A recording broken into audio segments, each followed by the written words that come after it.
Olá pessoal, eu sou o Michael e no vídeo de hoje então nós vamos falar sobre a aula interativa da disciplina de número 15. Então, bora pro vídeo!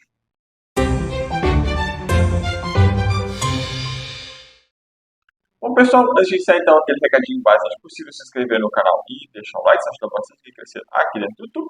Vamos iniciar então aqui a nossa aula interativa da disciplina de número 15. E agora eles mudaram a forma de apresentação dos objetivos, né? Lembra que antes era por uma questão de numerozinhos, agora é por passar as figurinhas. Quando a gente terminar a teleaula, então, a gente vai compreender a importância do território e dos determinantes sociais de saúde no processo saúde-doença, tanto no âmbito individual quanto coletivo. A gente vai passar a utilizar conceitos de risco e vulnerabilidade para orientar as nossas ações e estratégias do território. Nós vamos entender o papel da rede de atenção em saúde, né, a RAS, no contexto do território, principalmente. Nós vamos aplicar conceitos de intersetorialidade e reconhecer sua relevância para a integração de ações políticas em diversas áreas. Nós vamos também estar observando para entender como é que é atuar em informação integrada das equipes de saúde, né, utilizando suas competências profissionais para promover a articulação entre os diferentes setores e serviços e propriamente do território. Então vamos dar um próximo aqui. E aí nós vamos refletir sobre os principais problemas de saúde da população. E a gente pode estar clicando aqui, ó, nesse Saiba Mais, e ele vai trazer algumas informações. Ó. Você consegue pensar em 3 problemas de saúde que afetam a comunidade da área que você atua? Vamos ver se a gente consegue. Quem lembrar pode colocar nos comentários aí 3 problemas de saúde mais frequentes na sua área. Eu vou dar os 3 que eu tenho aqui.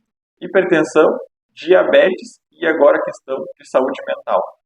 A gente pode também, depois de identificar esses 3 problemas, estar procurando apontar pelo menos 2 fatores que podem ser ambientais, sociais, culturais e econômicos que podem contribuir para o desenvolvimento dessas condições de saúde na sua comunidade. A gente pode dizer assim, o saúde mental tem muito a ver com questão sociais, né, como a pessoa se enxerga e problemas que ela tem em relação a outros fatores, e também pode ser por causa de questões econômicas, né? A pessoa não tem emprego, não tem renda necessária, e pode ser por causa disso. Pode ser por causa do ambiente, pode ser por várias questões. Hipertensão e diabetes é a mesma coisa.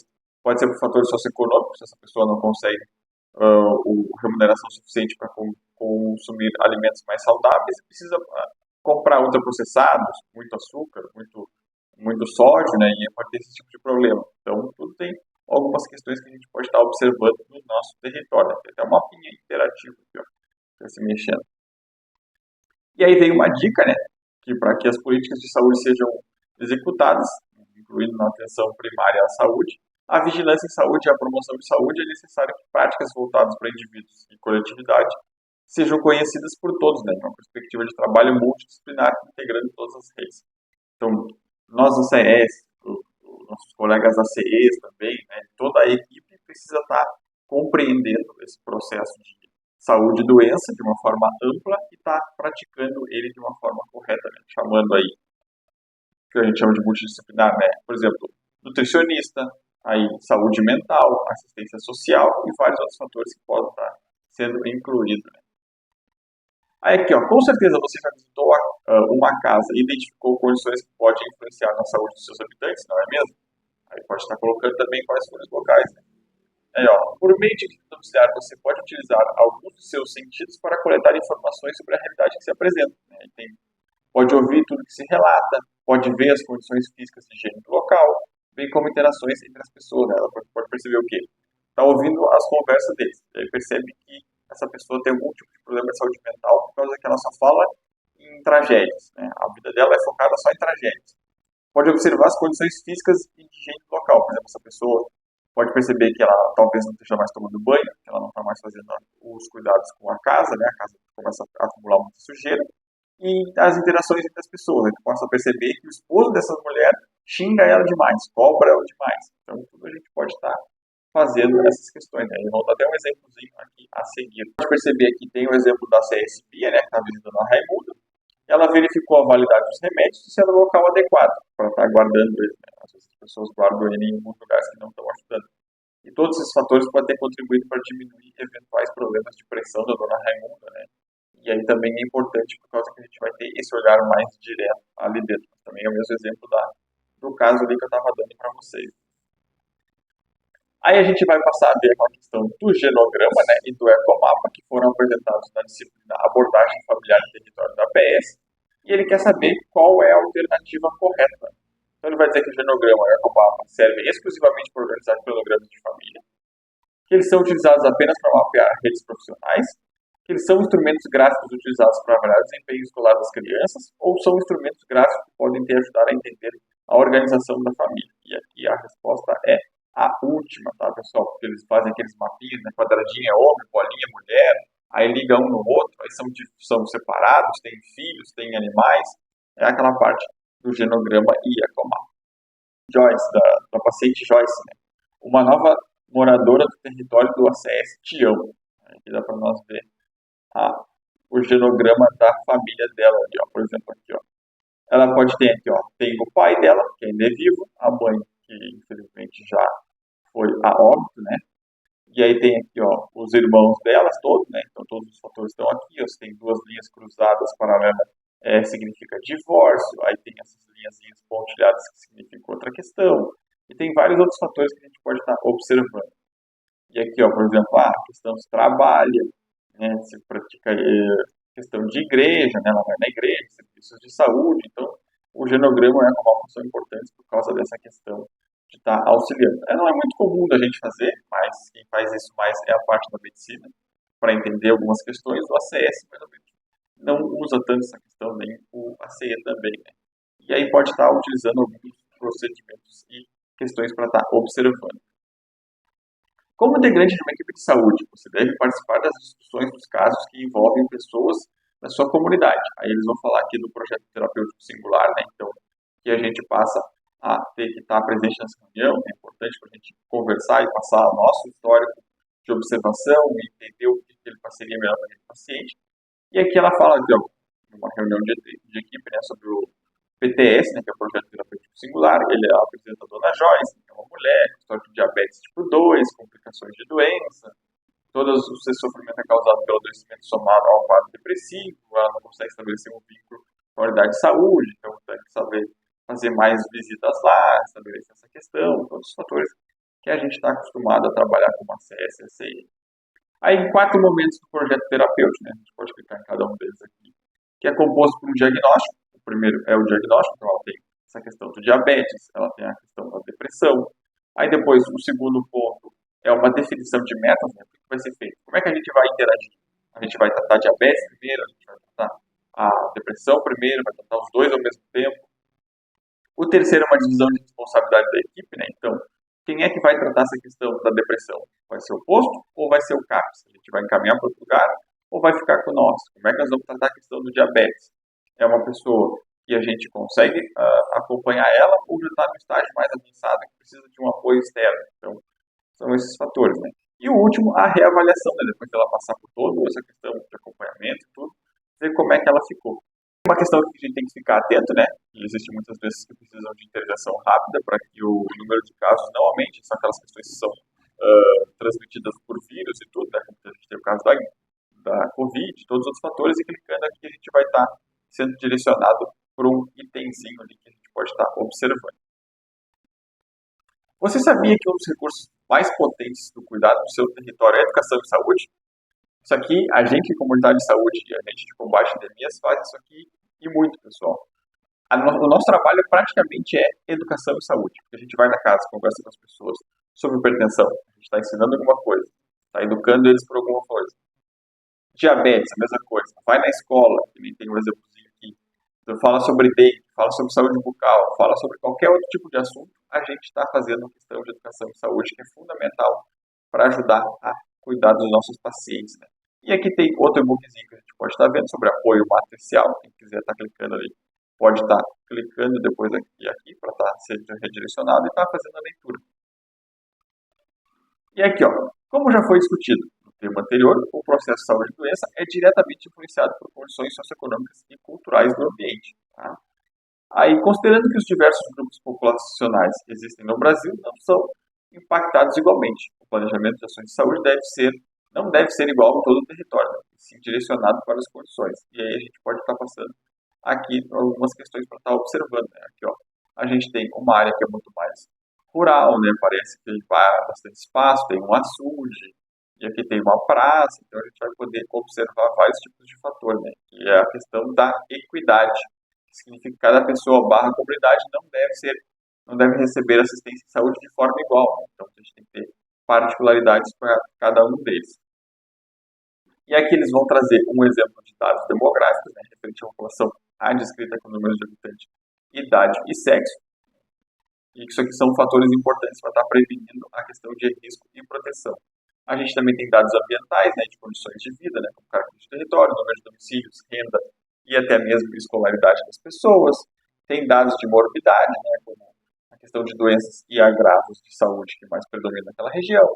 Aí dados de mortalidade, né, como questão de óbitos, e outras questões que são referentes à legislação médica e vários outros fatores que a gente tem que estar sempre atento. Tem uma questão de construir um mapa, né? Então, você sabia que a construção de um mapa possibilita um olhar abrangente de sua área e de sua atuação, permitindo você enxergar diferentes pontos que existem nesse espaço. E aí a gente pode estar fazendo, né? Cada equipe produzir o seu próprio mapa, ou cada CS produzir o seu próprio mapa, né? E é importante para esses fatores, né? Então, aqui ele dá um exemplozinho da Joyce ali. Aí ele fala sobre a questão de igreja e todos os outros fatores que têm que estar sendo observados, né? As casas, o que cada pessoa tem dentro da casa. Por exemplo, desenha uma casinha ali e coloca vários pontinhos. Por exemplo, ponto azul é diabetes, ponto vermelho é hipertenso, ponto branco é idoso. Aí a pessoa vai ter uma noção mais ou menos de tudo. E nesse contexto, então, surge a questão da intersetorialidade, que você já conhece e pode acompanhar profundamente, mas como um profissional de saúde é essencial para enxergar a realidade para além dos problemas de saúde, né? A Política Nacional de Saúde define a intersetorialidade como um processo de articulação de saberes, potencialidades e experiências de sujeitos, grupos e setores na construção de intervenções compartilhadas, estabelecendo vínculo correspondente e cogestão de objetivos comuns, né? Então é a questão de, muitas vezes, de pegar famílias e fazer essa questão da intersetorialidade para tratar a parte clínica, a parte de assistência social, a parte de saúde mental, há vários tipos de partes que a gente pode estar incorporando. E aqui, para melhor entender essa questão da intersetorialidade, eles vão trazer um exemplo, né? Uma criança estuda em uma escola do território da CSB e há alguns meses está faltando a aula. A diretora da escola ligou para o posto de saúde porque a família recebe Bolsa Família. E ainda para avisar que a professora comentou que a criança teria faltado e que o pai bebia em casa e de vez em quando a mãe apanhava. Então a enfermeira do posto chamou a CSB para que ela fosse à casa da criança, né, para dar uma observada, assim para depois poder saber se ela ligaria para o CRAS, né, que é o Centro de Assistência e Referência Social, para ter um acompanhamento mais direto. Então é muito comum a gente receber às vezes das escolas aqui da região, fulano de tal não está vindo à aula. A gente vai lá observar, às vezes a criança que finge que vai para a aula não vai, às vezes é os pais que não têm interesse de levar, né? Às vezes tem essas questões de complexidades maiores, como questão de embriaguez, violência doméstica. Então, a gente tem que estar sempre atento ao princípio da intersetorialidade, né? Que é importante para a identificação e mapeamento do seu território de centros de referência, como a questão do CRAS, o CAPES, escola, igreja, ONG, vai ser importante por causa disso. Aí aqui tem até um mapinha aqui que a gente pode estar clicando nele. É importante para a gente conseguir ajudar as pessoas de uma forma mais significativa. Então aqui, você sabia que a territorialização é um processo básico para o trabalho das equipes de saúde da família? Então a gente acabou de perceber isso. Determinado espaço geográfico e a quantidade de pessoas denominadas naquela população acabam impactando diferentes questões que a gente tem que estar observando, como o posto de saúde e as equipes de saúde da família podem estar interagindo. Então, é um processo de organização em 3 etapas, né? A primeira etapa diz que é a questão do planejamento, que é a definição da área de abrangência e microáreas de cada equipe. Por exemplo, aqui, nós somos um OBS que tem 3 equipes, e em 2 equipes tem 6 microáreas e uma tem 5, por causa do seu tamanho. O segundo passo é a etapa de coleta de dados e informações, então é o acesso ir até a casa das pessoas, fazer o cadastramento, ver todas as informações de problemas de saúde e tudo aquilo, fazer essa coleta e colocar no sistema, e depois vem a etapa de análise de dados, né, que aí através dos registros a gente se reúne em questão de reunião de equipe ou órgãos da Secretaria Municipal, Estadual ou até mesmo do Ministério da Saúde, cria estratégia. Por exemplo, aqui a gente se reúne e discute que a minha microárea tem muito hipertenso. A gente faz um grupo voltado para hipertenso. Ah, da minha colega o problema é muito saúde mental. A gente vai lá e faz um grupo voltado para a questão da saúde mental. Por isso que essa territorialização é extremamente importante para isso. Depois, após a definição da área de cadastramento, é possível aprender essas informações por meio de mapas, né? Aí é o desenhozinho do mapa, e a gente tem aqui a questão do e-book que vai estar nos apresentando o mapinha depois também. A pessoa pode estar observando ali como faz o preenchimento, é bem bonitinho quando ele está completamente feito ali, bem interativo, bem explicativo. A gente pode estar observando que, para atender as pessoas em todas as suas necessidades, se deu origem às redes de atenção à saúde, né? As RAS têm vários tipos e importâncias, né? E a estrutura da RAS é feita de 5 componentes. O primeiro, então, é um centro de comunicação e atenção primária à saúde. Tá? O segundo são pontos de atenção secundária e terciária. O terceiro são sistemas de apoio, né, como diagnóstico e terapia, diagnóstico e terapêutico, sistemas de assistência farmacêutica e sistemas de informações de saúde. O quarto são os sistemas logísticos, né, para fazer o translado das coisas. E, por fim, os sistemas de governança, que são a responsabilidade dos nossos governadores, dos nossos prefeitos, do nosso presidente. A gente pode perceber que a atenção primária então deve ser a base fundamental das redes, né, buscando identificar os riscos e as necessidades de atenção da saúde. Então, a gente tem aqui uma unidade básica de saúde, bem no centro, tá? E a partir dela que a gente vai fazer essa questão. Por isso que ela é o centro de tudo e tudo volta para ela depois. Porque a gente vai ter o quê? Por exemplo, o paciente chegou aqui muito descompensado. A gente mandou para um hospital de referência. Por exemplo, teve que necessitar de um apoio da UPA, que estava com a pressão muito alta. Aí ele veio para cá, aqui descobriram que ele estava com problema cardíaco. Ele volta para a unidade básica de saúde, para a unidade básica encaminhar para um serviço regional, um hospital regional. Daqui mesmo, ele já recebe um diagnóstico e um início de tratamento, então ele vai à farmácia para comprar o remédio, né? Aí ele volta para essa questão do sistema de informação, que já vai saber todo o histórico de passagem dele, para voltar para essa questão da farmácia e já saber as informações do hospital. Por isso que a atenção primária é fundamental em todas as áreas. Tem as redes de atenção à saúde, a sua temática prioritária, que foram implementadas no Brasil.